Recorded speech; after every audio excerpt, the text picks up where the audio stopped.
We will call this April 23rd Brown County Commission meeting to order. Commissioner Kipley, would you lead us in the pledge, please? I pledge allegiance to the flag of the United States of America and to the republic for which it stands, one nation under God, indivisible, with liberty and justice for all. Good morning, everyone. Morning. First item on our agenda, we have Derek Ritchie, Fair Manager, and Northeast Council of Government Storm Shelters. Regarding the experts. Good morning, everyone. Morning. Morning. Looking around the table, I think every single one of you has been in mitigation conversation with me when we hold our meetings to update your mitigation plan every 5 years. And up until this point, storm shelters have always just been a conversation. They've never really been any further looked into, and so I was just going to provide some information to you and so you have it in case you want to move forward with any type of a project. But your mitigation plan allows you, you become eligible for the mitigation funding that's going to become available to our state because of the recent disasters we've had with flooding. There's going to be a pool of money that becomes available to our state, and that goes into mitigation projects. And storm shelters are identified in your mitigation plan as a priority to prevent loss of life in the event of a severe weather event. And when Derek came into our office a couple weeks ago, we just kind of sat down and discussed, some possibilities with that money. The money is 75% grant, 25% local match responsibility, and the conversation that I had with him is that you can be innovative in your design of a storm shelter. A lot of, in recent years, the state has refined their process for those funds, and we've been much more successful from our office in getting those funds awarded to communities for storm shelters in places like campgrounds, city parks, and really the idea starts as we need a new bathroom.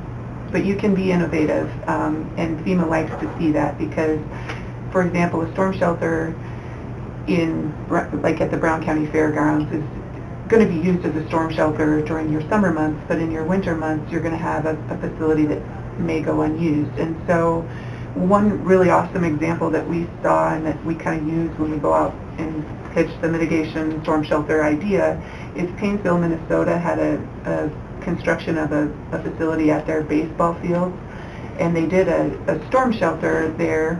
The top of it has a deck overlooking, their baseball field, so you can have a view on unobstructed, of the field without netting and stuff. And then in the months when they're not playing baseball and it's not used as a storm shelter, they use that as an indoor practice facility for their baseball team. So it's just one example of how, if you have a need for more than just new bathrooms or a small concrete structure, and you decide to do something a little bit more innovative, you may have an opportunity to share with some other groups. I know he mentioned the shooting sports. Shooting sports for 4-H has been looking for an They have been looking for some place to practice, so they might share in some of the cost sharing. Again, your cost would be 25% as the county, but if you can get maybe some local groups who could use that in the off month, it cannot be used as storage because it's got to be available for people to go into. So it can't be this thing where we shove a bunch of tables or chairs or old files and fill it up. But it is maybe an opportunity.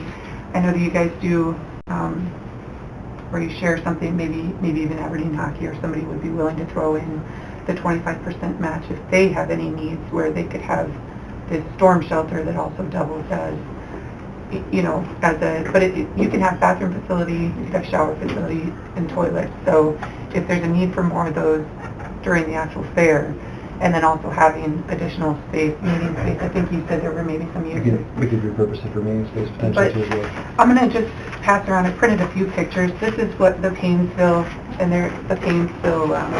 facility looks like. It's sometimes hard to wrap your head around it. So that front is actually the top of the storm shelter. I didn't bring enough for everybody, but the front one is the top of the storm shelter. That's the overlooking deck. So if you decide to do something like, I don't know if there's a need at the grandstand area or if there's a need where your campers are, if there's a need maybe even within an existing structure. I don't know if you could retrofit your expo building. I know that when Derek and I talked, he said the only only structure or the only built environment out there that is strong enough to withstand significant winds is actually not owned by you, it's owned by the Huskies. It's their bathrooms, and they always have it full of their boards. And so I think the second page has the indoor facility where it's kind of a long, narrow building. Now, these buildings do have beefed up requirements, so you have to follow the FEMA's P361, which is built hardier than a typical building.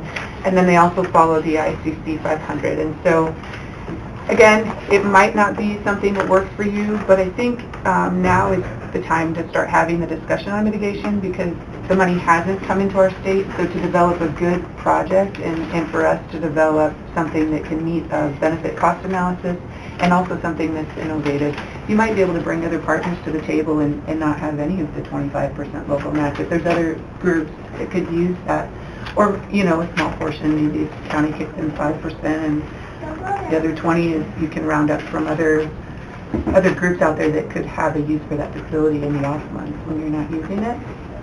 I don't know, it's something to think about, maybe not something, and people maybe raise their eyebrows about, you know, how big would you build a storm shelter to meet the demands of the fair.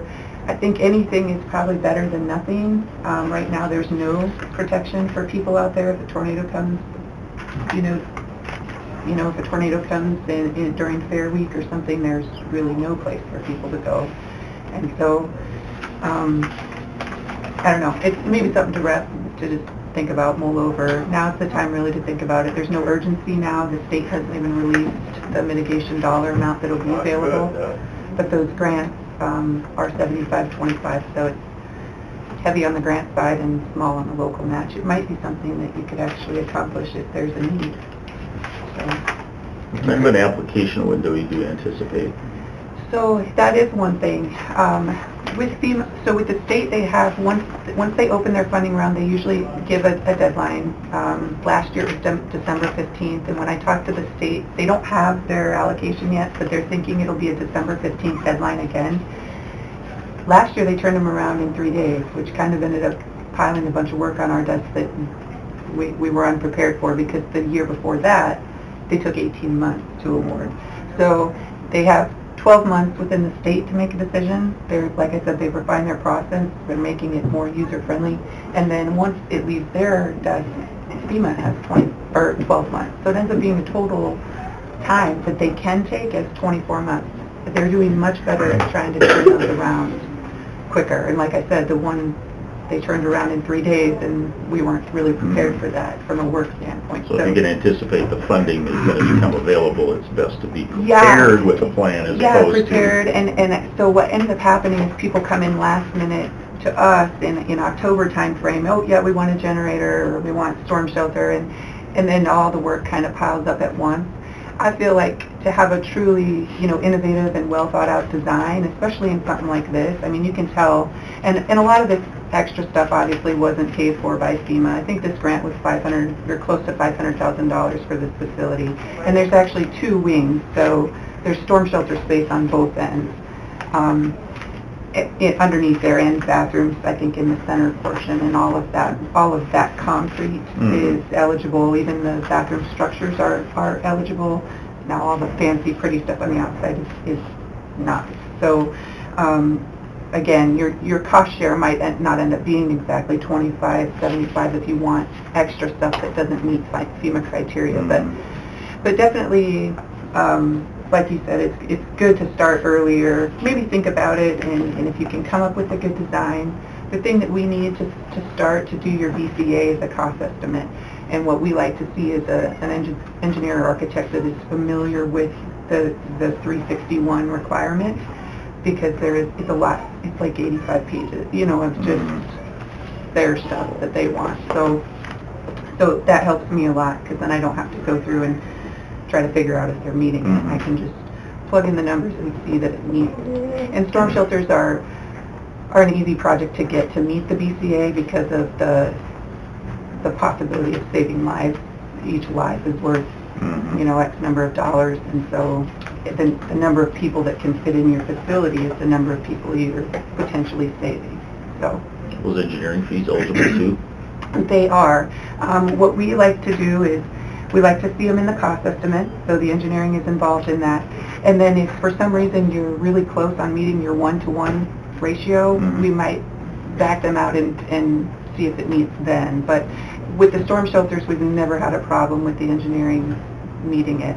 I will say the last 3 that we've done that we've bid have come in over budget, and so whoever your engineer architect would be, I'd probably want to have a conversation with them on how we can, I don't know, find a way to make it closer, because it always screws things up when you apply for money and then the project comes in over budget. You have to figure out a way to patch up the difference. So, but yeah, are there any questions about the mitigation program or what it aims to do? You do your plan every 5 years. You guys will be up in 2021. So the other good thing about it, if you have projects, maybe this isn't it, maybe you want to do something else, but if you have a project that you apply for now, we're not in this window of, oh, we're trying to update the plan and we're trying to apply. So for us, it's kind of a good grace period, a good time to be looking at a project rather than when we're in that 5-year window, received a grant for mitigation planning update, and we're in the process of writing the plan and also trying to do project applications, or if you expire, then you're not eligible. And so. Well, this is a good conversation to have, especially publicly, so that people can have an opportunity to kind of see what the possibilities are, because you're looking for partnerships, and if you're talking about building some sort of a structure and it's got some flexibility, what else can you do with it or incorporate into an improvement that you're going to put someplace?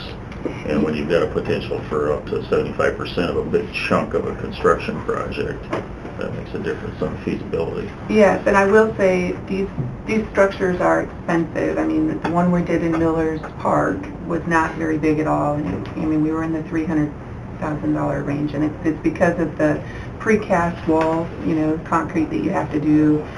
The roof has to have, you know, it has to be a cement roof, and they're really hardy buildings. And that's the other thing, is a lot of people start thinking and they want something that's aesthetically pleasing. These aren't necessary. I mean, they did a great job of making theirs look good, but that's not the intention of the storm shelter. So we have to be, you know, who wants to hold their meetings in a long, skinny, no windows, you know, cement bunker essentially. But at the same time, like I said, they figured out a way to, oh yeah, our baseball, they want to throw around baseballs. Well, you're not going to hurt anything banging baseballs off a cement wall. So it worked, and it's a good example. I like their innovation, and it's just one example where it's worked. And so, Well, I'm in Miller. What was the capacity for people in that one? you know, I can't remember what their square footage. So you have to do 5 square foot per person. So that's how you determine how much it can hold. You don't want people crammed in there like sardines and dying of, I don't know, lack of oxygen. So, so there are rules. I can take a look and get that for you, Doug. I did it last year, and I've done a couple others since. The only other one that we've done with the more innovative design is it's still pending funding, and it's going to be meeting space for a fire department over in Waukee. So it's going to be attached to an existing building, but the assumption when they build that is that everything else is going to get torn and blown away, and that your building still remains standing. So so it can be attached to another structure. You can also build one within, you know, the expo. You know, you could build it within the expo if there was, you know, if there was a possibility there and design worked. You know, there's just a lot of opportunities. You guys have a lot of space out there, and there's, you know, you could probably use one on every corner if you wanted. You just have to figure out what. I don't think there's any question that, you know, more and more primitive camping spots out there. There's a lot of people on that ground during the fair, and you know, you get a really, really bad storm come up, and it's happened in the middle of the night, and people are scattering because you don't know where to go. There's something that probably needs to be looked at, you know, considered. So do you consider this something that's when you're going to get funded, or if? Because you sound like the projects you've done are all just kind of waiting in line. So if we put something together here, is it So I think your chances are pretty good. A lot of it depends on your benefit cost analysis. Like if you come in at 3 to 1, if your argument is that we can save, X number of people, obviously the more people protected by a project, the better that VCA comes in. So that's going to really help. I think we have, the one thing we have in Brown County that I don't have in my other 11 counties is people. We actually have people there, so we can legitimately argue that lives will be saved, or that we're protecting a certain number of people. Like I said, we've just started to refine this process. In years previous, it was just a difficult sell. It was difficult to get the VCAs to meet. Our state has come a long ways in just understanding the program and funding these, and storm shelters are kind of the thing that's being funded. Does the right state, now. after the application is made and everything, does the state, do they actually approve the grant then? It goes through the state and they approve it? They approve it first, and then it goes up to FEMA, and FEMA approves it. And so here's what's interesting. Our state might look at this as, just 1 in 10. There's 10 others that came in. But when we get to FEMA, they're going to look at it and say, we like this one better than this one because of the number of people protected, or because of the fact that there were no facilities, and now we're providing some protection. So are there local architects that actually have we kind of discussed it. The one that I've used on my last 3 has been CDI out of Brookings, and the reason I even throw their name out there is because when I talked to him, it was clearly evident he had read the 361 criteria, so he knew what was in there. He took the time to learn it. I kind of passed it out to our local architects and engineers saying, hey, there's an opportunity for work here if you're willing to learn all this. Sometimes they look at it. One guy said, it's 300 pages. I don't want to. So yes, I believe there is a capacity there. I had asked Tom at Co-op once if he could do that, and he said yes, he was familiar with it, but then we never did end up producing a project out of it. So I believe they are. I'm willing to have that conversation with whoever you guys think you want to use, or if you want to RFP it, you could. That might be, that might be a good thing to do, because you might want to pick the person who's done 3 storm shelters in our state, or has done 3 FEMA, storm shelters. So it might be a good time to do that. If you have somebody you like, I can teach them what I know. It might not be everything they need to know, but.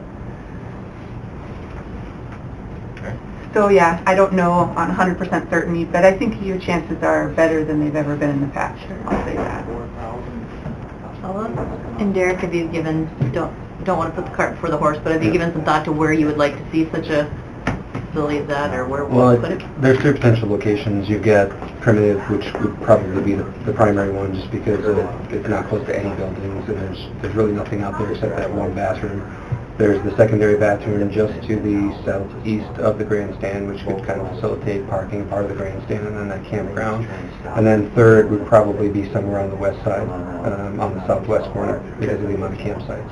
So that's kind of in a priority listing of kind of what we'd be looking at on a smaller scale. If you're looking at a larger scale, and the money was obviously there, you could make the clubhouse we've talked about for a number of years as being kind of in that state of we're going to have to do something with that, in the next probably 3 to 5 years due to just age. If we were looking at a larger project, we might look at something like that. So. Thank you. Any options? Any other questions? Well, if thank you. anybody comes up with anything, I am the resident expert. Ted doesn't really love mitigation, so that's why I got this discussion today. All right. There's a lot of moving parts. Thank you very much. All right, thank you guys. Thank you. Thank you. Next item on the agenda, we have the Salvation Army discuss landfill fees. Thanks for having us. I'm Carter Carlson. I've been on the board with the Salvation Army for many years. I'll let Dale introduce himself. I'm Dale Hunt. They tell me I'm the director of the Salvation Army when my wife's not around. She is better looking than he is. So. Everybody's better looking. Again, thanks for having us. And we're here on behalf, obviously, of the Salvation Army and the Salvation Army Thrift Store. And I think most people understand what the thrift store is all about.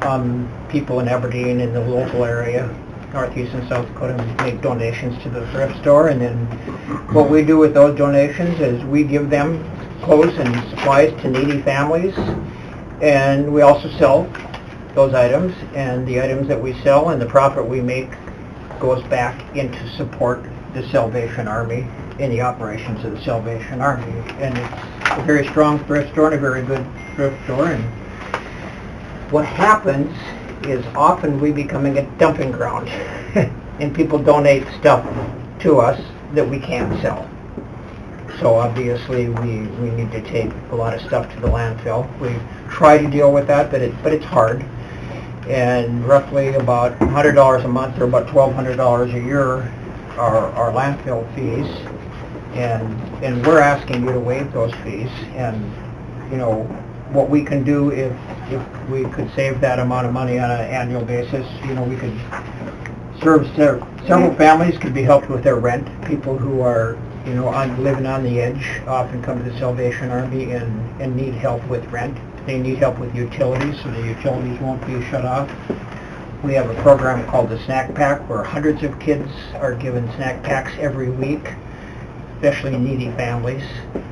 So we're asking you to consider waiving those fees. That will help the operations and help the support of the Salvation Army. And thanks again for listening to us. Dale, what did I miss? Well, basically, by helping somebody with their rent, you're giving them dignity to stay in their own homes. You know, they're not homeless. They're on the edge yet, but they're not homeless. If you have a family with small children and your power gets turned off, you know, you're up the creek, if you want to put it that way. Snack Pack program helps 425 kids a week. It's a program that the schools tell us how many snack packs they need. We have no idea who the children are. We don't know what grade they are. We just pack them and deliver them to the school, and the school counselor then distributes them to the children. I spend $2,500 a week providing that food while school is in session, and so $1,200 would be about 200 snack packs that I could provide to a school. So we obviously are a community-based organization. All the funds that we raise and need and use go back in to support the Aberdeen area community. So we're hoping that you will waive those fees, and that'll help us support our mission. Any questions? Have we waived fees for nonprofits before? Not to my knowledge. Are we opening up a door if we do? That's a question that I figured you would ask. You know, and if I were you, I'd ask the same question. I think the difference is that we are a community-based nonprofit, and we help all people and all denominations, and we aren't a small. We're not a church, or we're not this or nonprofit, or not. We're here for everybody, and I respect what you're saying. I think we're different, that we're community-based, and we help everyone in Aberdeen. Yeah, there's no question that the Salvation Army is, just a great organization. But, and I figured you would ask that question. I Rightly think so. that we're a little broader, a lot broader. Do they qualify for free dumping in our spring and fall? no, it's residential only. I think what we need to take a look at is maybe develop a policy so that it's clearly understood who would qualify and who wouldn't, and lay out the criteria so that, we're treating everybody fairly. And that's a great question. And I think, And if I were you, I'd if we ask laid the it same out, question. think of all the possible scenarios, think of all the possible groups that may think they qualify, and then just have the process work that our policy states this. If you feel the need, come in and do exactly what you're doing. Come in, request it, and if you meet the criteria, then And you have the option. I belong to a church, and I could see our church coming and asking you the same question, but our church is like this, where the Salvation Army is everybody. Right. So I think that's the difference, Rachel. We're broader. And we exist, and our mission is to support needy families. in our area. Not a select group, Sure. not 500 members, but 25,000 people. Do you have any idea at all, like what, like the Boys and Girls Club, what they might, I mean, obviously, if thinking of someone that would be, you know, servicing a large population, I'm thinking of the Boys and Girls Club, I'm wondering what their amount of fees would be. It's kind of a apple and an orange, because the Boys and Girls Club is just generating their regular trash. They're not really taking in furniture and other miscellaneous household items that they can accept. Thank you. You know, and what they do generate, the Boys and Girls Club, is probably being brought out by Dependable or A1. Sure. You know, somebody that we have no idea what kind of waste volume they generate. I appreciate your questions, and the fact is, are you opening a door? I don't think you are, but maybe Dwayne's right. Maybe you need to have kind of a policy that if somebody else comes to you, and where do you stop and where do you start? If I were you guys, I'd have the same question. When I they got think we're rid a of- little different than other nonprofits. When they got rid of the building, I had calls from board directors from Boys and Girls asking, can you take the garbage from the old building? Because that was pretty significant. So we'd have to take that into consideration too when people move or there's big projects. Would this be included in those Right. waived fees? By developing the criteria, then we can think through that process and who may come to us, and, you know, have a better idea of, are we opening a real can of worms here, or are we creating a policy that will benefit others besides the Salvation I Army? hope you consider it, I hope you consider our broadness, and but you have to ask that question. If I were you, I'd ask the same question. Mike had sent us some numbers. Looks like in 2016, $577 was spent for Salvation tipping fees. 2017 was $851. 2018 was $1346, and to date, $169 Okay. is what the Salvation Army has accumulated in tipping fees in that time frame. It's not a ton of money, but for us it is. I guess I can think of, like Ron Colley, Nearly New, I don't know if they bring stuff out there. The Goodwill on the east side of town, east of Menards, there's another one. You know, And those are valid questions, and again, my answer would be that I think we're a little broader. And nothing against those organizations, but you'd have to develop a policy that what happens when they ask you. Right, and are they not-for-profit or non-profit? I think there's a difference there. Thank you. So, Thank you. I'll keep my mouth shut on that one. but there is, I mean, you look it up, I did, so. And I think everybody knows the mission and the value of the Salvation Army. No question about that. And we have a great program at our thrift store and on the other side, and we have great leaders, and it would help us. It'd be another money that we could put back into the community. I agree, and I really think we need to develop some criteria and a policy so that Yeah, so the next time somebody asks you, you're we have ready. the answer, or at least hopefully have the answer. Yeah, and the biggest thing we don't want to get into is, say, Salvation Army wants to knock down their building and build a new one. Obviously, we don't want to have all that waste. I think there has to be some kind of a limit on the You know. tonnage type thing, because you got Habitat for Humanity. If they decide to remodel a house and start gutting the house and they start bringing out 50 tons of junk, I think there's got to be some kind of a limitation that there's a plateau where it has to go. I mean, There's a lot of different scenarios. Yep. I wonder, it's gonna be hard to write a policy, really hard. And again, like I said before, I think we're a little broader than those other organizations. Nothing against them, but we serve thousands of people in the whole community, not just narrow group. Yeah, if we get into writing a policy, we may find that we can't possibly address all the various scenarios. So, at least we need to take a look at it. And if you approve us and find out that you've opened a can of worms, then, you know, that's your right to change the worms. Put the lid back on. Yeah, put the lid back on. We can't go fishing anymore. But thanks for listening to us, and we hope you consider it. Yeah. We will. Thanks for taking the time. Yeah. We will definitely appreciate considering. Thank you. Thank you. Thank you. Thank you very much. Thank you. Next, we have Aaron Wahlberg, Veteran Service Officer, discuss a volunteer while Aaron's deployed. Morning, Aaron. Well, good morning. I'm not here to ask for any money. I don't even want to spend any. That's why you went out and got a volunteer, right? That's right.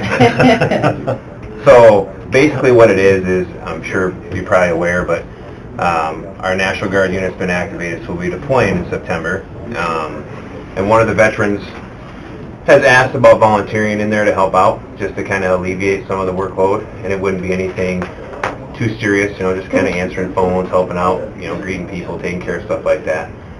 And I talked with Erica already about that when we spoke last week, and there's a process in place for that now, if we have anybody else that may want to volunteer their time for the county.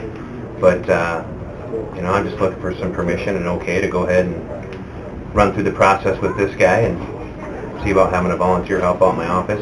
It would probably be later on this summer before I leave. Obviously, we get him in there, kind of get him acclimated and kind of spun up. But, I think it's great that a volunteer wants to come in there and help out in that office. Would there be any restrictions on any type of confidentiality that we would maybe have to be concerned about?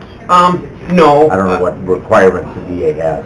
So the VA really doesn't have any requirements on that per se. I mean, I'm not going to have him accredited or do anything like that. Sure. He's not going to be filing claims or anything like that. It's going to be more just kind of help. I mean, there's a lot of time where you're on the phone and, take phone calls, scheduling people.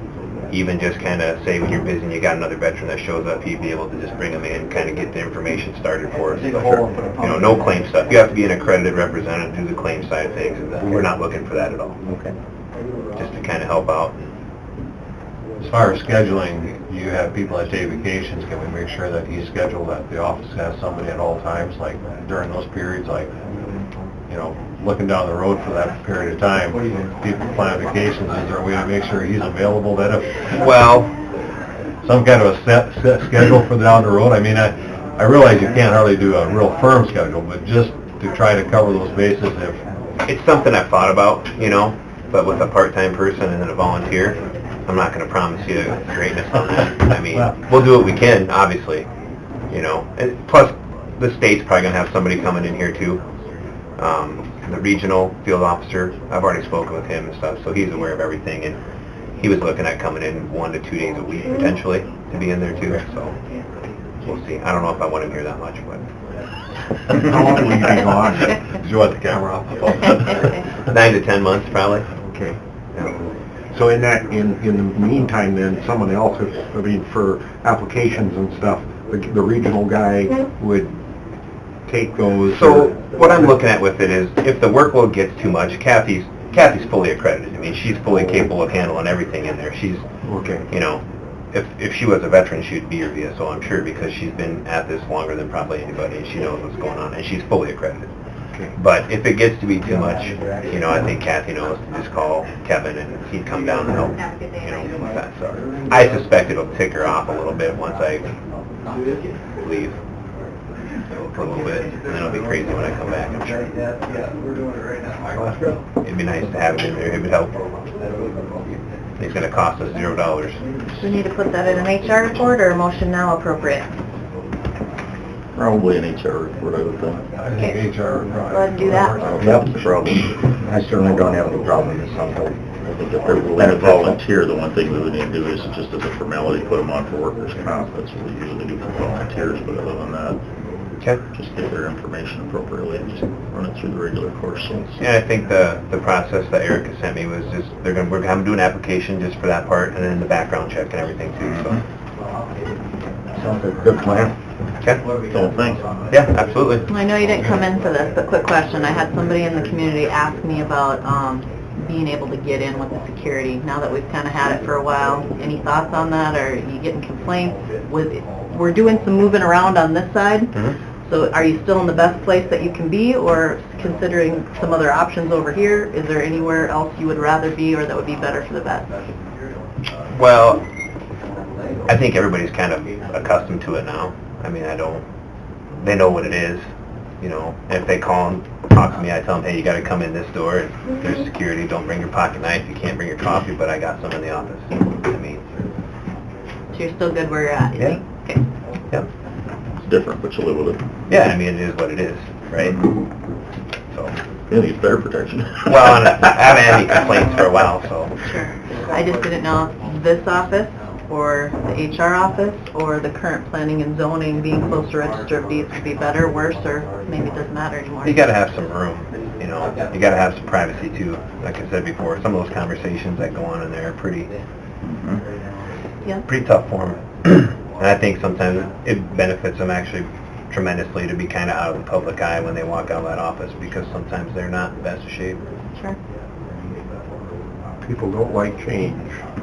No, they don't, and for a lot of these older veterans, that's where that office has been since they've been using it, Yeah. you know? I had one or two raise the question to me too, and I'm sure the second time they come, they'll Yep. There's plenty of courthouses around the country, the entire place you have to go through security. Yep. So. Like I said, I haven't gotten a complaint or anything. I mean, they brought it up at Veterans Coffee for a while. I mean, it's been a few months since I've had anybody even make a whimper about it, so. Okay, just checking. Yep. Anything else? Okay. Well, thanks, Thank Aaron. you. Yep, thanks. Thanks for your all you service. do. Yeah, you bet. Next item on the agenda, we have Eric Coughlin, HR Director, to discuss county benefits. Morning, Erica. Morning. Morning. Thank you for having me this morning. Thanks for coming in. Okay, benefits for county employees. We have Walmart for health, VSP for vision, Delta Dental for dental, Walmart, wage work for the flexible spending account and the health savings account. Question? Okay. Yep, wage works, you know, we have having some problems with accounting on that. Has that all gotten straightened out, Erica, or is that looking yet? I'm currently working on that. We are waiting on some information back from WageWorks regarding a couple of the HSA plans and why their contributions haven't been put in, or what actually happened there, why stuff wasn't where it needed to be. So I'm currently working with them on that. Going forward, I'm looking at other entities for maybe HSA plans or flexible savings accounts, just that don't have like a higher fee to them, or maybe no fee at all for the HSA people, or the health savings account people. I knew there were some problems there, that's why I was wondering if there's a spot that we can try to get something resolved on it and get it worked on. Well, I didn't know if you got a packet like we had the other day.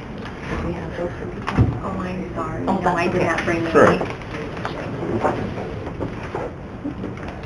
This is what we're looking at renewal. Okay. And I can go through them if you want me to. Do you want me to go I think through that'd be a the good idea, yeah. Briefly.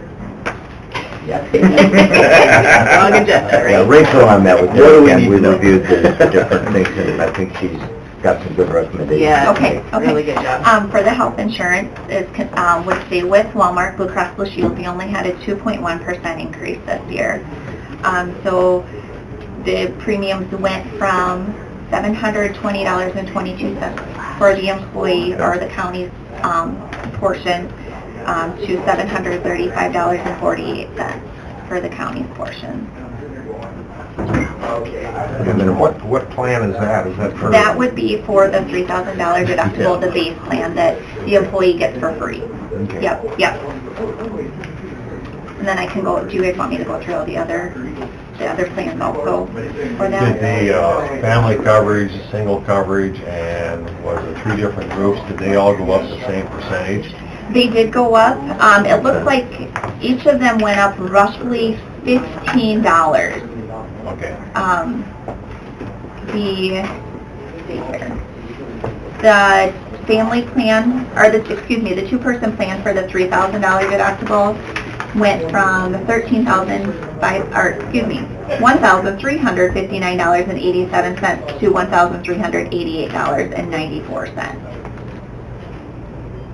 And the family went from $2,158.90 to $2,205.22. So $15 for the single, but maybe a little bit more for the 2-person and then the family also.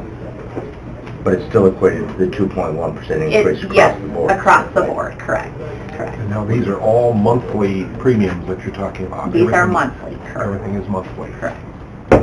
Did you figure how many were on the vision plan last year?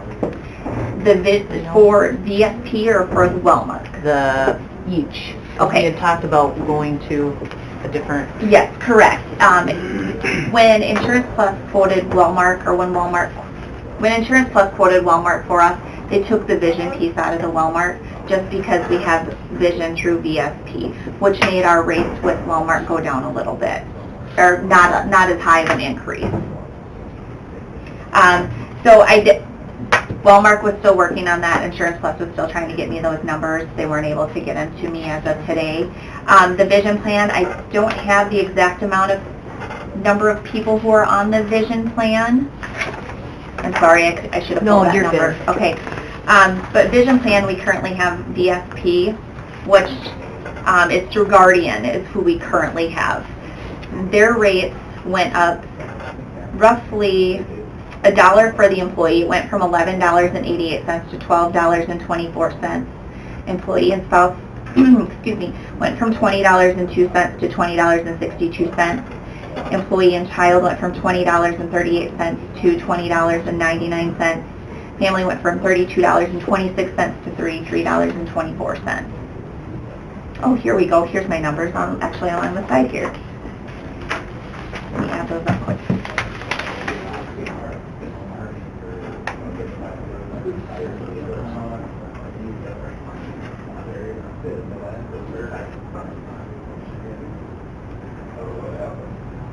We currently have 119 people on the vision plan.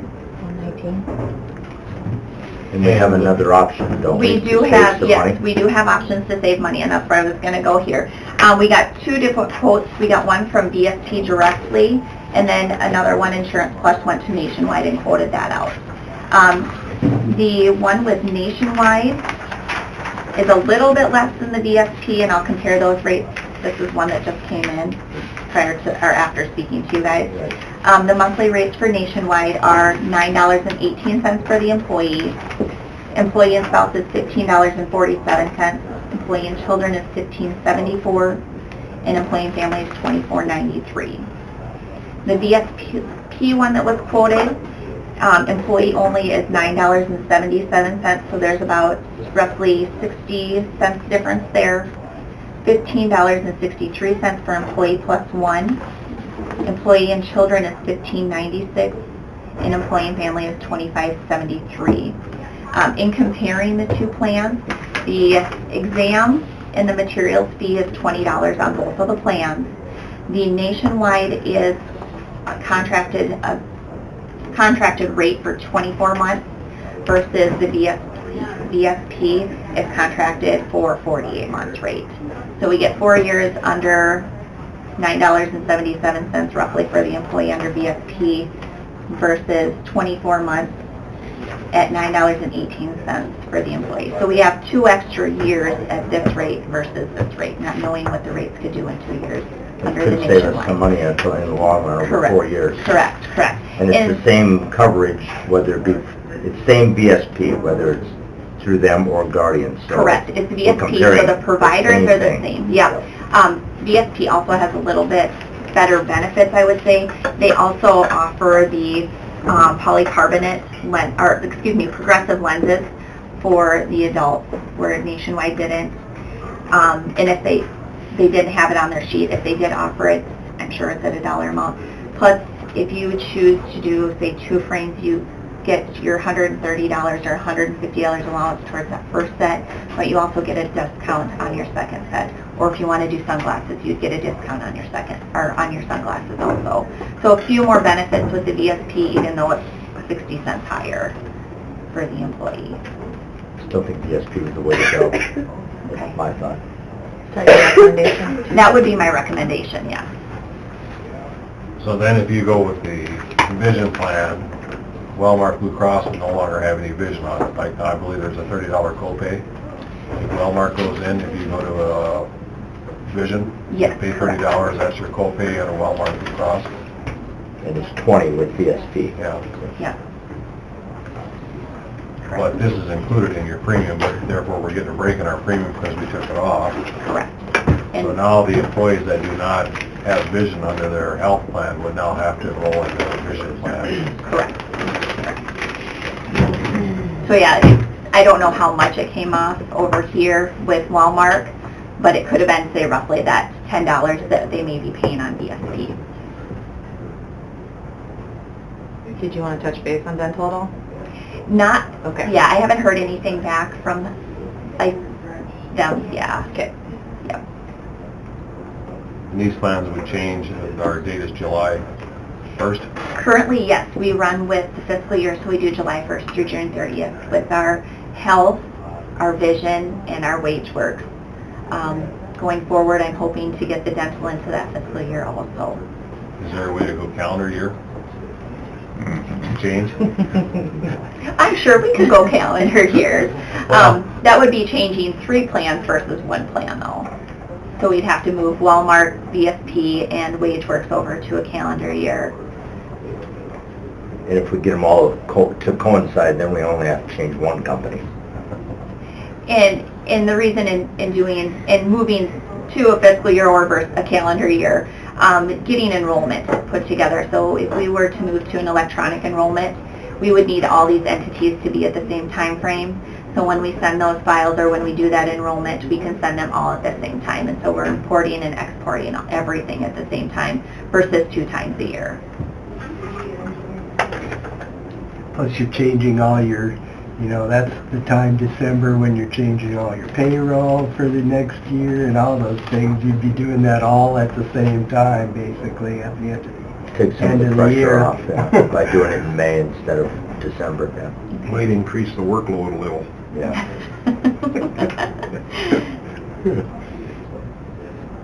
I asked that question for a long time and gave up. Actually, there's some benefits to it, but it also messes up if you're going to try and switch 6 months, Yeah. what your experience rating is. You pretty much throw 2 years out and start over again.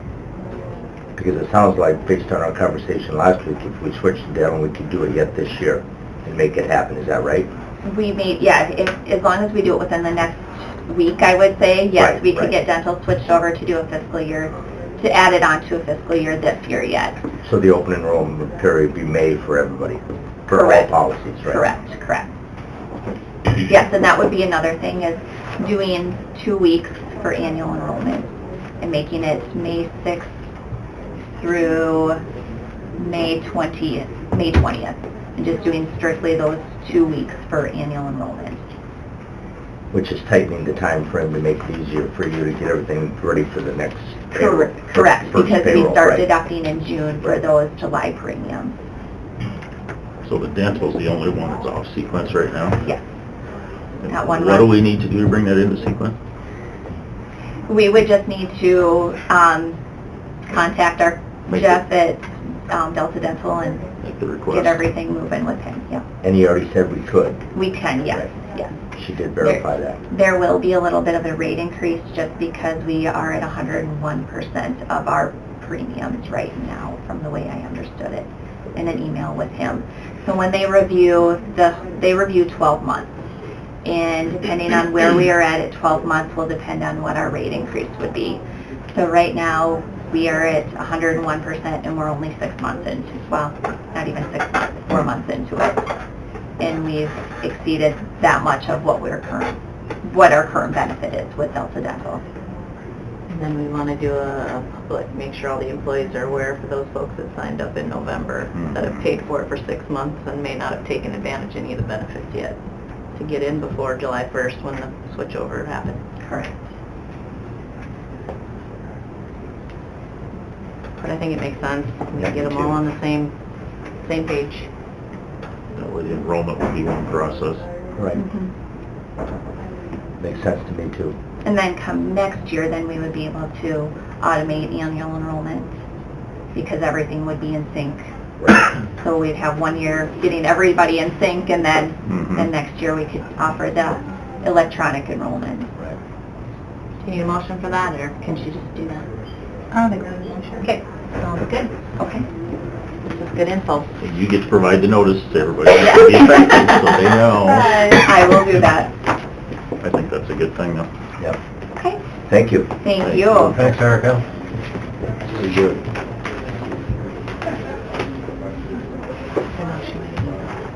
Next item on the agenda, racetrack discussion.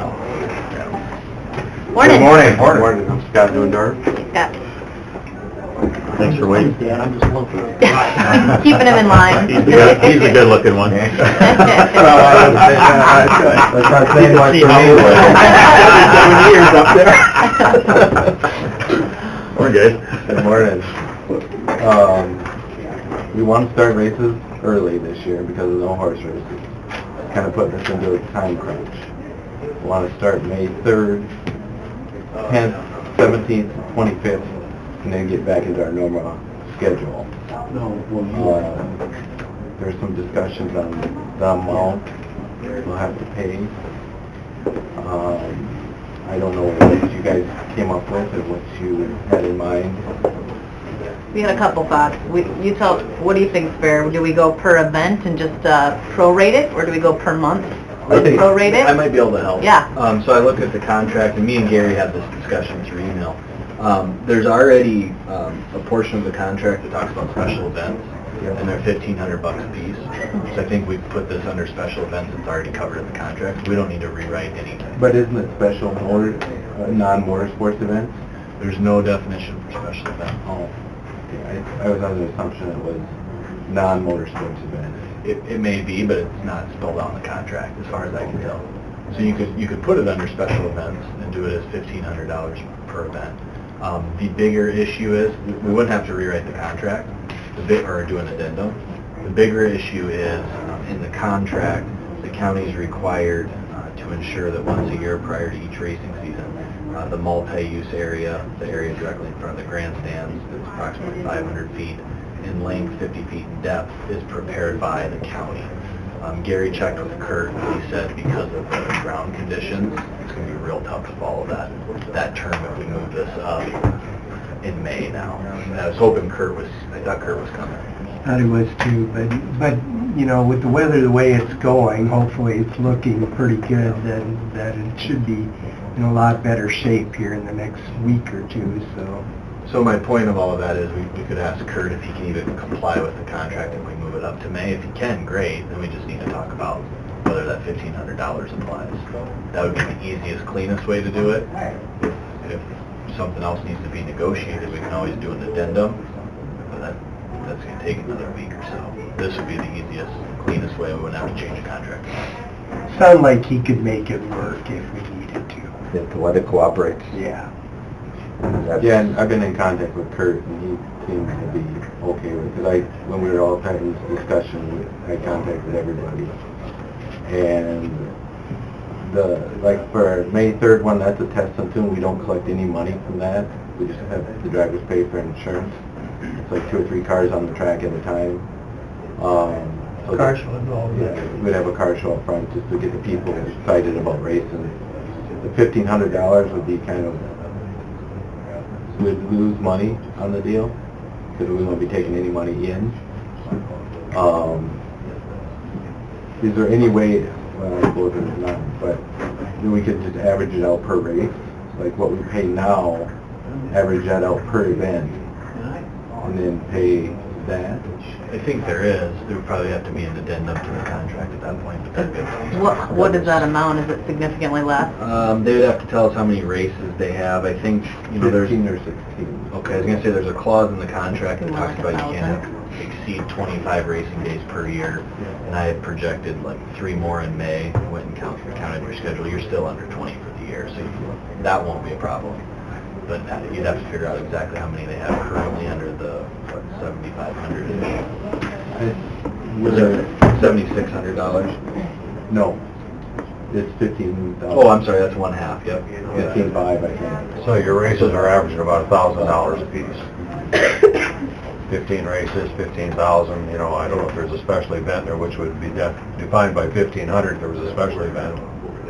So, What if we were to do the 3, waive the fee on the first one in exchange for some leniency if that front yard isn't quite ready yet? You guys will understand that, then we all kind of win. Then we have no addendum. And no addendum, That's that's, exactly where I was. That we could approve that this week. make a motion. Then it'd work out for pretty much. Make that motion. I do. I'll second it. We have a motion from Kipley, a second from Weiss, to, the fee should be, the total race is divided. by No, that no, fee. We're gonna waive the first And one. then I waive was the gonna get to 15 that on the one. 3rd, Right. but then collect it the 10th, 17th, 25th. At $1,500. $1,500, and we're $1,500. waiving in exchange for some understanding that Kurt do You his guys best are at that agreeable. front, but if it's not completely up to par, then... That works out. The only other thing I would add, and it's again not changing the contract, but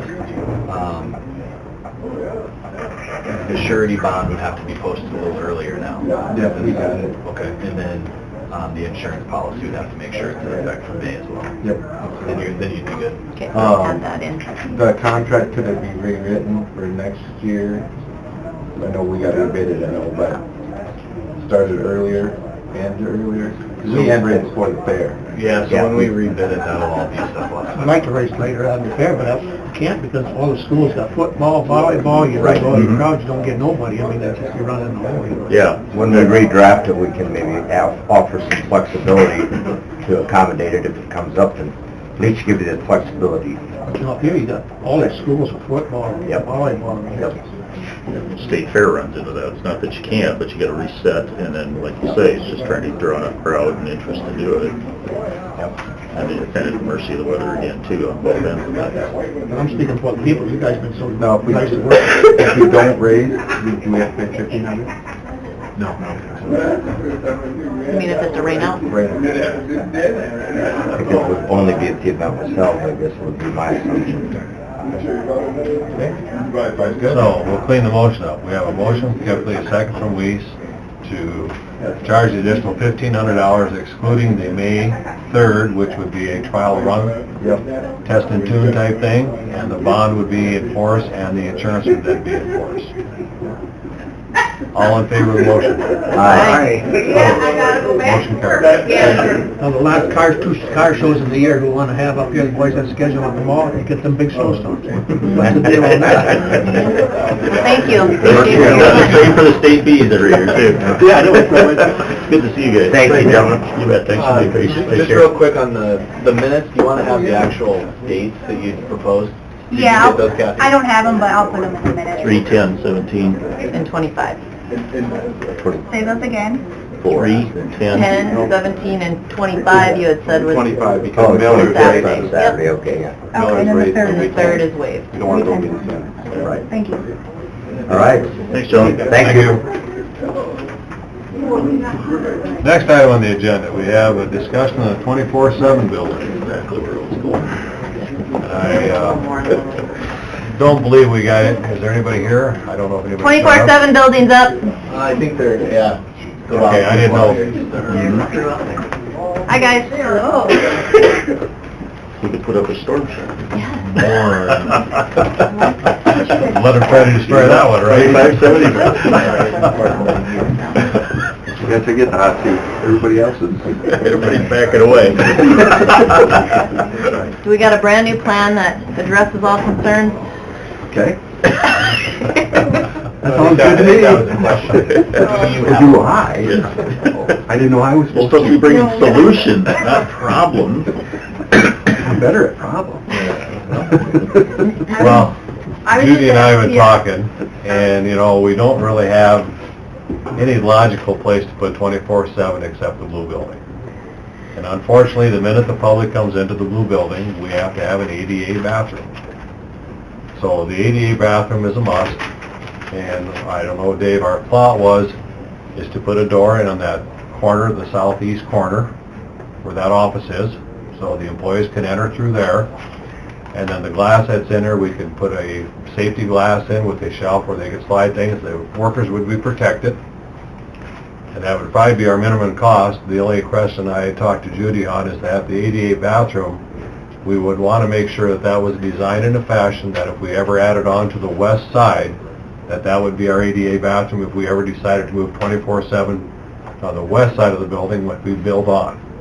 So we'd have a double function, and we don't want to put an ADA bathroom in and make sure we have no access from the west side if we build on. So we want to make sure that that is part of the plan, that the ADA bathroom could be accessed if we built onto the west side of that, which could be a year down the road. I mean, it depends when we sell the Miller building. There's a lot of things that maybe we can move 24/7 into a facility on the west side. But it's hard not knowing what funds we're going to have available until the Miller building sells. But would that be agreeable? We're protecting our employees, and I guess, as an I discussion, and anybody can pipe in, I don't believe that we need to be the first trendsetter in making sure our 24/7 people run. I don't believe anybody in the state has a program where they're held if they blow dirty. I'm not saying we couldn't do it down the road, but at this point in time, I don't know if feasibility-wise money is an issue for what we got budgeted. Now, anybody can speak up or ever hold your peace. Well, I'm going to say that, yes, you can put a doorway in, like where we got to wall off that furnace. So we can put a doorway in between your new building and the existing building so that they can have access from the new area into where the handicap bathroom is. We're going to do this now, and suddenly we're going to have to fob some more doors because there's the fire-rated doors that Mike or that Scott's got stuff in. Well, we're going to have to fob those doors now. And I'm just guessing, but I'm thinking fobbing those doors are like $1,000. So we'll have $1,000 on that big double door. We'll have $1,000 to go into the warm storage area. The door on the office building needs to be a metal door. Also, the outside door that we would be putting on would be a metal door. That's going to have some cost to it. I'm not going to say that it's not going to cost. I can't throw you a figure. I'm waiting for I was going to get the plumbers and the electricians and everybody together and come and look at the building and see to give me a really good figure of what it would be to do. And it was Easter vacation last week, so everybody was kind of like, well, we're not going to be around. So I'm hoping like I said, he hasn't contacted me yet because I think they were just all coming back on Monday. So hopefully I'll be able to get some costs for you by... Well, the major expense is the ADA bathroom. Correct. And Well, your doors are going to be too. Well, but the ADA bathroom is, the big function of that would be is that we design it that if we ever do build onto that building, we don't have to all of a sudden have another ADA bathroom put in at the extra fees. We can make sure we access that to where we can use that. But I'm just saying the fobbing, because we're going to have now that new door, we got to fob. The office door that we're going to be putting in got to be fobbed, and the other two doors, one into the cold and one into the warm area, is going to have to be fobbed. So That's just the cost of doing business. that's the cost of doing it. Yep, So- but I wanted you guys to know that up front. Is it necessary to fob them? Can they just be keyed? Because you only have a certain amount of people that access them. Yeah, but they all have fobs now. So why do we have the fobs? And we're going backwards, in other words, is the way I feel. Got to carry the fob and the key then. Yeah, if everything else is fobbed, you might as well be consistent and fob everything, so it's... There's only only a a limited amount of people that need to go in those doors, right? Scott, to get storage? Whoever needs allowed for the certain stuff that has to get in and get, so the deputies have them and everybody, The deputies, set the priorities. people. and I don't know if the police officers have, going. That's the standard we have now, so it's just part of doing business, Yep. like you said. And I know when I talked to Mark, the main thing he wants to see is that the safety of the employees is his big concern, that they're going to be safe when they're there. They're not going to have to worry about anybody being hurt. Obviously, you guys got to deal with money, but he has to deal with the safety and make sure that he's happy with the safety-wise. If there's changes to the plan, obviously, there's always going to be changes until it gets done. And not that we're not accommodating, we just want to make sure they're safe. Well, I think that's our two priorities, the ADA compliance and then the safety of our employees. And I think that's what we're trying to address. Well, I appreciate you trying to do it a little more economically than what we first talked about. Yeah, that was the best plan if we had unlimited funds. But I still have a problem with making that blue building an office space. I mean, I just feel like we're putting all this money into a space that was not intended to be an office space, especially when we're opening up so much here in the courthouse. And I know there's good reasons to not want to do that particular function here in the courthouse. But I'm just curious, if we didn't have that blue building and we were going to sell the Millen building, where would be the next spot you would put it? Right now, I don't think there is one. There is one, there is one now. There isn't one. We'd probably lose the 24/7 program, and then it would So cause there's- all kinds of different problems. There's nowhere else that we could house that, even with some fobbing and some, I just, Not at all. I feel like that money going in there is, we're throwing it away. I just don't think that building is intended or in the shape that we want to have it to do this office. I think the problem is traffic-wise for the courthouse annex. You got, how many people, Dave, 66-ish? 66 twice a day. And they're coming twice a day, and they're not riding together. Right. That's the issue with this. We had that trouble. So if you moved it outside of this framework, you could probably do it, but the new building isn't set up for it apparently, or at least that's what. No, Not for that that was- many that was vehicles not for- and- no. So then you're stuck with, what other space do we have? Like out the fairgrounds. The most logical place, obviously. There's a lot of space out there. There's a lot of space out there. There's no buildings for it, but there's a lot of space. So I hear you, I hear what don't you're blame saying, you, and I but I know don't- safety is the biggest concern we have. That's my concern with that building. I just feel like somewhere else has got to be better than that. If you run from the fairgrounds, you have a lot of space to chase them down and catch them too. So It's true. you have to hire Except some during guys. the fair. That opens up another Or no whole travel lot. advised. They're so close to the jail now that it's not going to take the guys as long to respond to get over there. So that's another consideration that we have to, For the personnel. for the personnel wise. Has there been any conversation with the city police department, as far as with McNeil or anybody, as far as this problem that the county's got? Has there been any discussion Are you there? talking about maybe trying to put something in their building, or what? Or do they have a building that, there could be some kind of co-oping with them of some kind, or? I guess I don't know where that building would be to have the parking and having the security and... I'll go out on the limb and say the city's not going to share the cost because it's a county program. The reason for 24/7 is to save jail space. I mean, 66 people are on 24/7. Not all of them would be held in custody but for 24/7. But I think theoretically, if you ask a judge or I think it was Attorney General Larry Long that started the program and had the contract set up with the county, if you ask them, about half those people should be held then. So we'd have another 30 in our jail. So that was the point, I think, of the 24/7 program. It has nothing to do with the cities. Correct. Actually, the contract that's entered into is entered into with the sheriff, and the statute and the contract allow the sheriff to have sole discretion over, he could shut it down tomorrow if he wants. But the reason I asked the question is because I think it was stated that in other, where there are 24/7 programs in other cities, that there is, The law enforcement safety building is Yeah. like in Yankton, I think that's Yeah. like that. I think that's because the county and the combined. city are combined Yeah. to share that office already. That would be my guess. But I The don't city's know. not going to give us manpower or... no. Yeah, No, but I'm looking Yeah, but at, it's a location, like you said, the traffic flow is the big issue. I mean, I don't know that the fire department would like us doing it at the fire station number 2, but that's accessible. and maybe other communities don't have the severe problem that we've got. No, I don't think they want that. No. And really, part of the biggest problem is finding where do you park these people? You got 3 hours to get 60 people in and out, and it doesn't seem like it shouldn't flow well, but it just is a lot. That was part of the problem when it was at the jail. We were having trouble with the parking down there. The attorneys, they don't get their clients in, and it becomes a very big problem. And then, of course, employees and everything else have to park someplace too.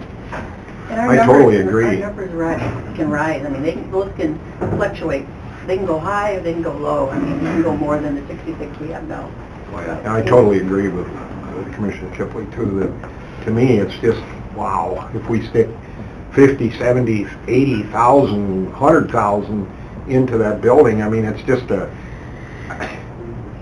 it's a rickety kind of a building, and it just, to me, we're just putting an awful lot of money into something that Well, our just doesn't make hopes sense. are to come in at much less than we originally talked. We're talking hopefully around that 20 grand to get by, which, Never Well, you know, an ADA bathroom, a door and a window, I mean, I can't imagine the fobbing thing, I don't know if that would be considered construction. I mean, right now the doors aren't fobbed, but they're open. So, I mean, really the fobbing will help for that purpose too, for anybody to come through. I mean, if he wants those doors locked, but I mean, I don't see the fobbing thing. I see the door, the window, the safety feature, and the trays to put slide stuff underneath. And the ADA bathroom's gonna be the expensive part of it. And I think to say 50 or 60,000, we're putting the cart before the horse. Let's get the bid. If it's 20, because I think Judy had said it potentially, or Lisa and I talked to her, 20 to 30 is more likely. A shot on the high end to be safe. But again, we decided to buy the new building and we were going to sell the 24/7 building. It should have all probably been discussed back then, but moving quick on it. The new building was kind of a priority. So. If our goal is to still get rid of the Mellon building, I think it's our only option, unfortunately. And remind me again why, so if we reserved the emergency management parking spaces and we took 2 or 3 more, so we had 5 or 6 spots out here, why can't we We'd have to go over and sit at 24/7 and watch the traffic. Right. But So why they can't don't we use come in the EM throughout offices? 3 hours, they come in at the last, I don't know what you've been saying, half hour. They wait till the last half hour of the 3-hour time frame, most of them, and that's when the high traffic comes in. You're gonna have a problem with employees, I can guarantee you. No, I'm talking coming in this entrance we don't use right now, going Well, through. parking though, that's the Right, problem. but then we have But the, you're gonna be bringing all those people down the steps, and some of them aren't quite in shape that should be doing steps, and suddenly when they have to use an elevator or whatever, then we're bringing them all through this area where there is nobody around for security. So suddenly, if you're gonna wanna open all this up to bring these people in, you're gonna have to get the security guys here, we're See, I paying personally more think money. that's less of an issue. I think you can get the 66 people in the 3-hour time frame through this area. It's gonna be parking. That's gonna be the issue.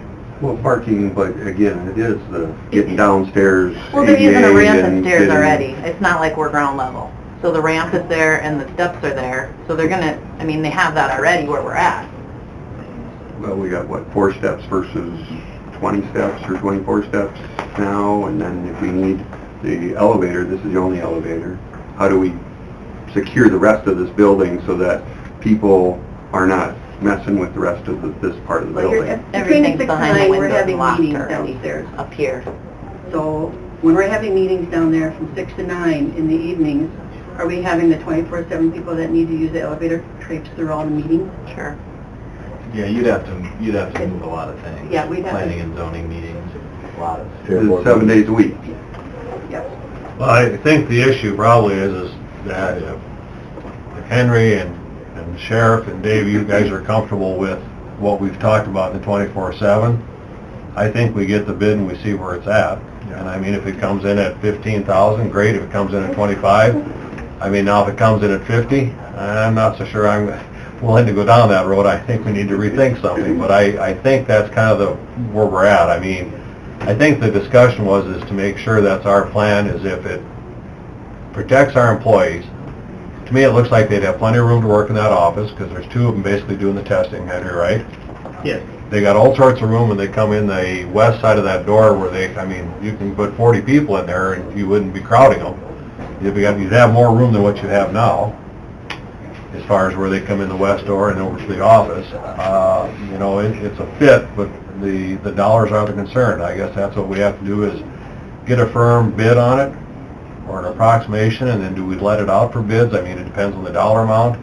I think that's the road we start with, because I mean, right now, whether it's 25 or 15, I mean, how do we know that until we get there? And you're also taking space away from what Scott uses, so, you know, you're gonna have to put some of this stuff, I don't know where, until we can get something built on to the building and fix up this portion of it, you know. That brings me to another question, is like, okay, it's getting to be budget time. Am I supposed to be getting some numbers to add on something onto that building?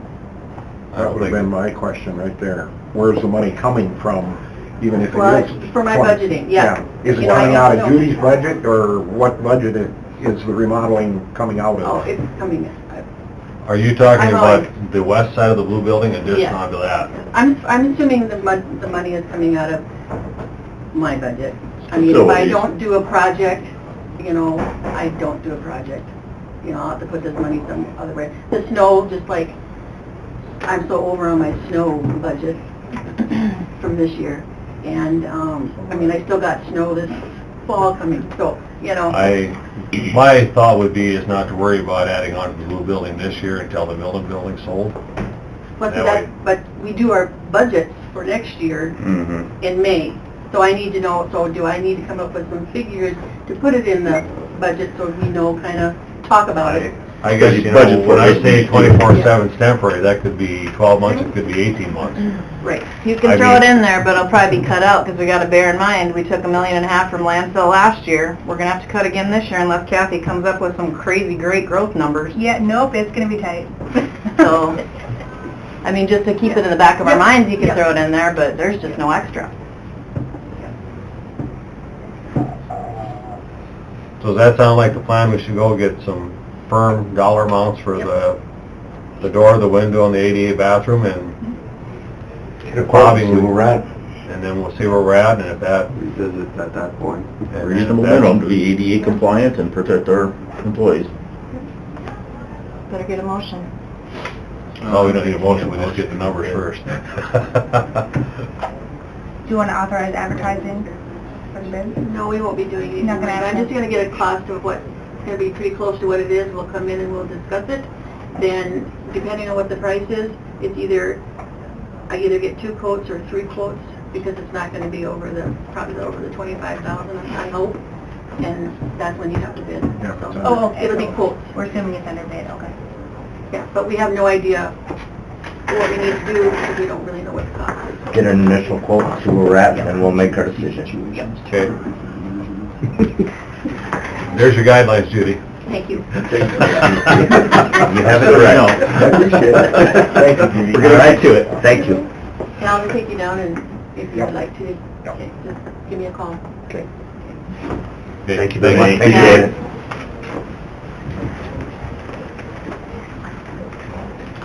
Next item, Kathy McNichol, auditor, document request fee schedule. Yeah, we have a request to get a report of the daily absentees for one of our candidates, but we discovered that for municipal elections, we don't have a fee schedule set, and the Secretary of State's office doesn't provide support for non-federal elections. So I emailed you guys yesterday, but I had a fee schedule set so that we could collect payment and then start sending out those absentees.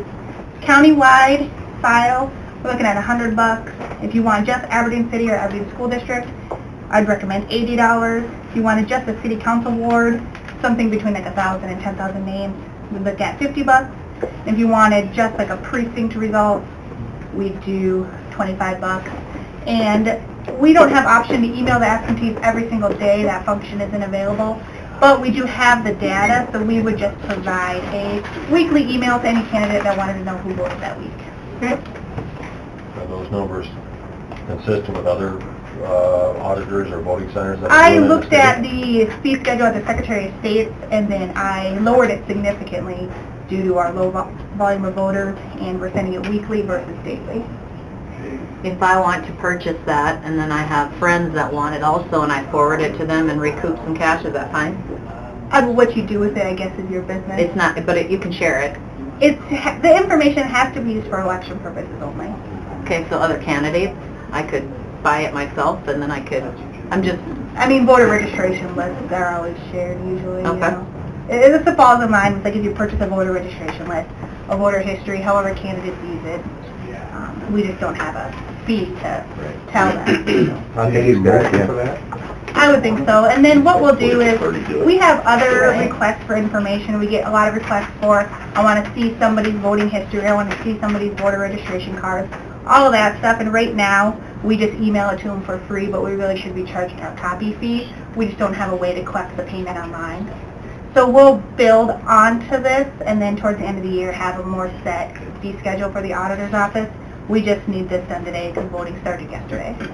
I'll move it. Second. Moved by Pfeiffer, second by Sutton, to authorize the auditor to implement the absentee voter file fee. Absentee voter file fees? Yes. All in favor? Aye. Opposed? Motion carries. I guess just a quick point of clarification, these will be different anytime we have a federal election or a joint primary.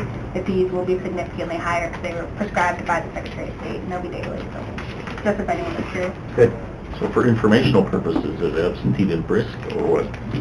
It's been on par for a local election. Just curious, thank you. Next item on the agenda, I see it's on the board, but it's crossed off on my sheet. Jay Howard, discuss property taxes. Gene, are we doing anything with Jay Howard? Do you know? I've heard anything, I didn't even know he was on the agenda till Okay. this morning, but I see he's crossed off. So. All right. Not here, so. Okay. Dirk, did you have something? I seen you were... Yep, I have any other matters to become before the commission for discussion. Okay. Morning. Morning. Actually, I have a myriad of issues. We'll cover those next week. The specific thing and why I'm here and not on the agenda is the Hull Pit Bridge was let last week, and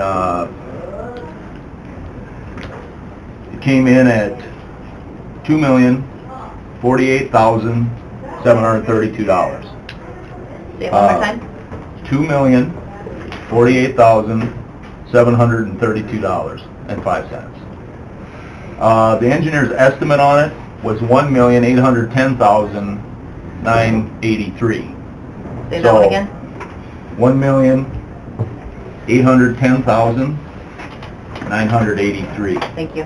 Okay, so that's about $238,000 over, or 13.1% above the engineer's estimate.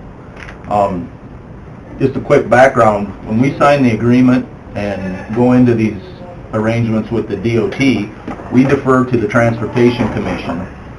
We're saying, we're going to put it into your guys' program, and we're going to trust your decision, and so what you're doing today isn't an actual action, okay? I'm giving you some information. So because it came in at 13%, basically more than 10% over the engineer's estimate, we get a phone call because we're paying for half of this bridge, and so basically it's going to be another $118,000 that will pay half of that overage, or whatever you want to call it. I recommend that we do it. I mean, we've been working on this for 40 years, and I want to keep moving forward with the bridge. Really nice coming in after the last discussion, but I don't anticipate that I'll be in asking for more money. You know, I'll figure it out, for lack of a better way of explaining it, but you know, we'll have to adjust some stockpiling. We spent about $250,000 on snow removal.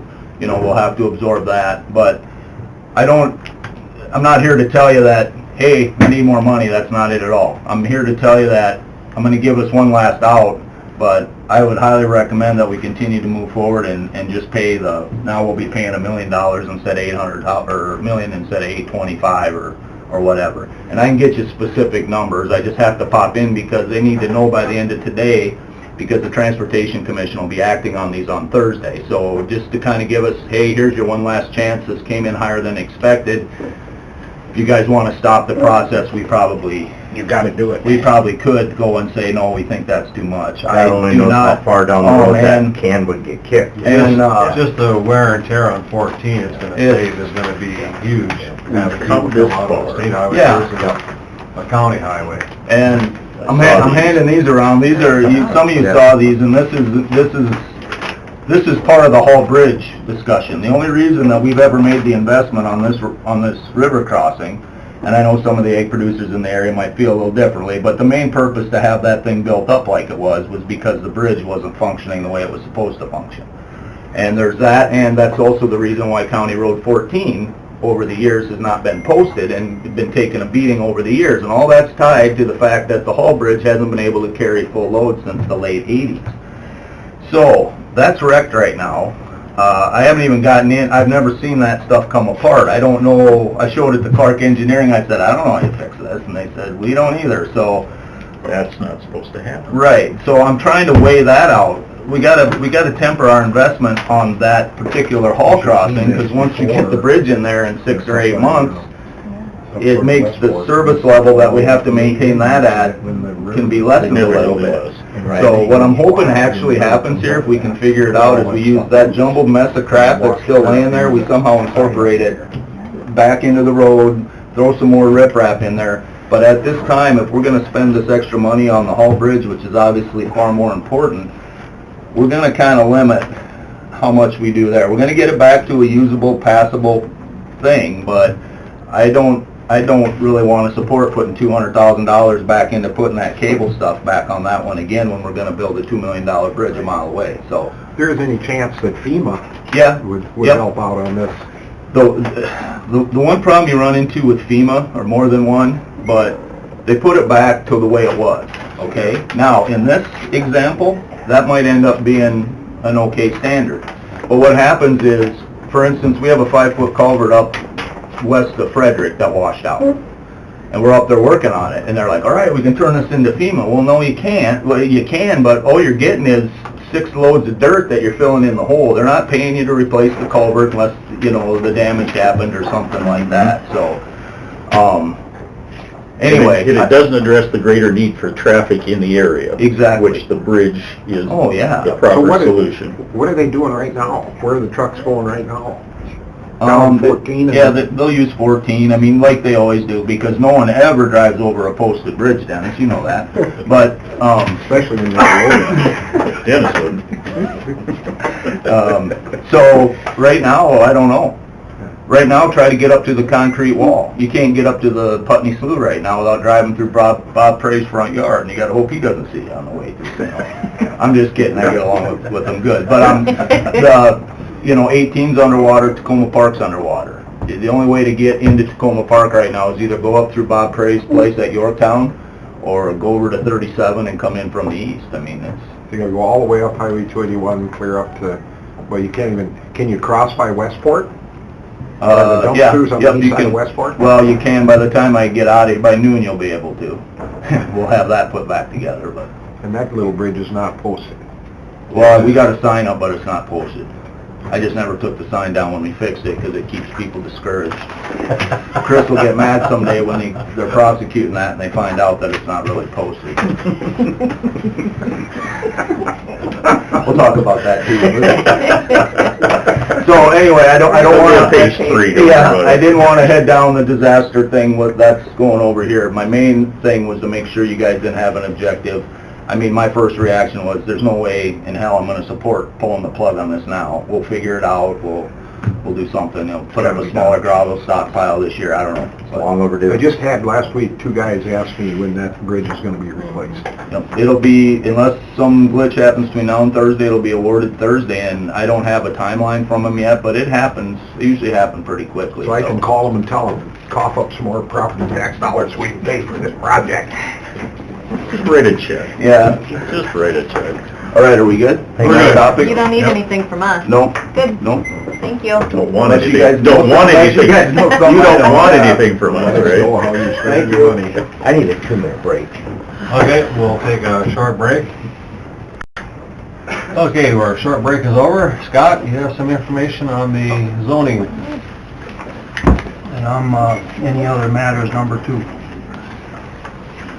I handed out the handwritten, this is going to be somewhat of a table of contents for the joint jurisdictional area that we're working on to share zoning with the city of Aberdeen. So I put a couple maps in there, and the first map that looks like this. That one is for an area of 1 mile jurisdictional area that they utilize for extra territory for future annexation, police department, building department for inspections and so forth, and enforcement of the codes. If you turn a couple pages past that, there's a map showing like this. They use a radius line around the city limits for 1 mile. reference for them. That's very difficult to describe that with all the radiuses and tangents and so forth, and I'm going to recommend utilizing a squared off version like I have on this map. So I have some reference lines, you know, with radius lines to create that 1 mile. The following page is referencing, there's 2 different ways to do that when you're using a radius line. Is the property encapsulated inside the radius line, or is the radius line cutting through a property? Do we accept it as part of the 1 mile, or wait for a later date? So that'll have to be discussed and decided. I think something well off the bat. The ones that we have would be in the green, Nope. and then the city, they have the kind of yellowish tinted boxes that would be considered in on their description. So then the next one was just going to be the joint jurisdictional area. That used to be referenced as a 3 mile area.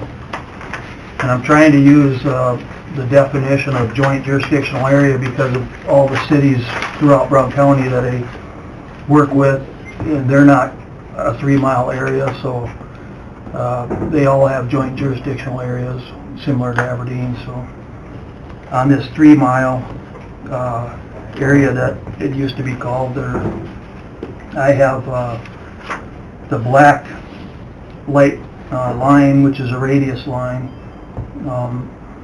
and anything that is totally encapsulated, I included that in my boundary. And then the ones that are sort of red tinted are the ones that the city included over and above. So then there will be a discussion on which ones we do or don't include.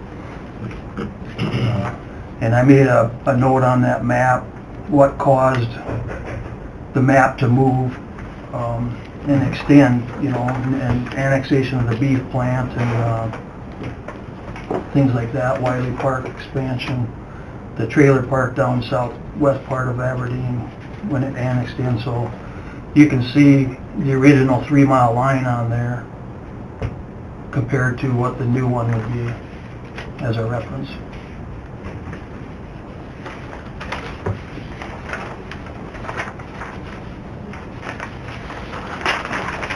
A lot of the problems that when we have people complaining, a lot of the problems that were coming about, basically we were using the original 3 mile line, which is highlighted in yellow, and they were using a line which is the thin black line. It goes through part of the yellow and partly not, but they were expanding as they annexed, and not too many people were aware of that line as they were using it, so figured out what the discrepancies were. So once we get going and these new boundaries are taking place, it'll pretty much solve that for the people too. So that's just kind of an update where we're at. And I'm working on the actual ordinances that are part of that table of contents and just going from the top. Just keep working down and to have like if I just start out with just the city's ordinances and then add or subtract from that our ordinances to create basically a unified one. And then when we get done with that, and then the city would look it over, and then we'd end up having discussions on what's accepted and what we want to do, and so we're making progress. Just want to update everyone where we're at. So if a person is between your yellow and your light black, where can they all find this information currently? Is it online somewhere? Do they have to go to, where do they post this map, and what's the process of when it moves so that the public is aware? Do you know? The city's map that they had online was their future line, I guess you'd call it, that they were expanding as they annexed properties in. And that's, I guess in our interpretation, it should go through publication and discussion and county commission for final approval before a new line is accepted for the change. Is it accurate to say this body has nothing to do with when the city decides to annex? That's their business and when they go through their process, but we do have a say in when that 3 mile line changes. We're working on some wording on the annexation that I gave to the state's attorney's office, whether the auditor is supposed to get certified mail when there's something annexed, and then that would get forwarded to the county commission to make them aware of something that's being annexed. So generally speaking, I think you're right, Mitchell. Voluntary annexation, we can't do anything about it though. Which is fine. Unless it's gerrymandered. Right, which is fine and that's their business, but when it affects us and when we become involved in that county, you know, the ordinances that affect us, when that moves, that's when we need to know, and we haven't been. Well, it affects those landowners, so there ought to be some sort of a formal Process notification, so they have reason to know and understand that their status has changed, that now they're going to be subject to the city's rules as opposed to not. Correct, when they move the line. Right. Two different things. First, annexation. Second, pulling that line back. Right. The line, yes, everybody should be noticed in my opinion and have a right to be heard. Annexation, if it's voluntary, we don't know about it. Between them. Gerrymandered. Yes, that's the process. Yeah. Gotcha. So we just need to formalize that notification process and get it down, so it's not an assumption, it's going through a proper process. And right now I'm going or by the yellow line. Just follow the statute. But that are already in place. Voluntary annexation can affect or has affected the county, because that was a good example of that approach out here, out east out here. So is there notification to the county when there is voluntary annexation? I mean, how does the county know, I guess just through the planning and zoning, and who approves, in that case, that approach out there, and that was a result of voluntary annexation, is that right? That was a result of plating.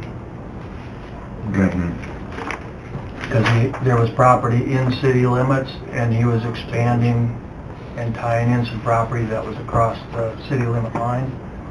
So then they were doing a new plat and then expanding the annexation.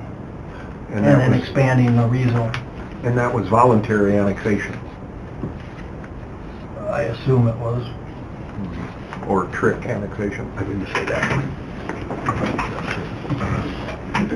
So, I mean, there's always exceptions, but generally speaking, the Supreme Court case says voluntary annexation. It makes sense where it's voluntarily being annexed. We probably, depending on the circumstances, don't have a say. And that's, if you ask every state's attorney that I've talked to, Minnehaha, Lincoln County, we're all in general agreement on that. But there's always exceptions. But where that expands the boundaries and then it impacts the 3 mile limit, if you're under 3 miles, that should have proper notice, because it does impact people and their ability to be able to use their property going forward. well, it could affect fire and rescue, you know, in certain areas, the townships especially, when that changes. Right. Even annexation, the townships don't get notified on the annexation part. That was a big issue. And they're losing that property from their That was a big taxes. issue down on the trailer park in south of town down here when that was annexed, because it takes revenue away from the township. In that case, it's pretty substantial to Aberdeen Township. And the township can bring suit on that if they think it's essentially being gerrymandered. Good information. Thanks, Scott. Thanks for your work on this, Scott. Keep going.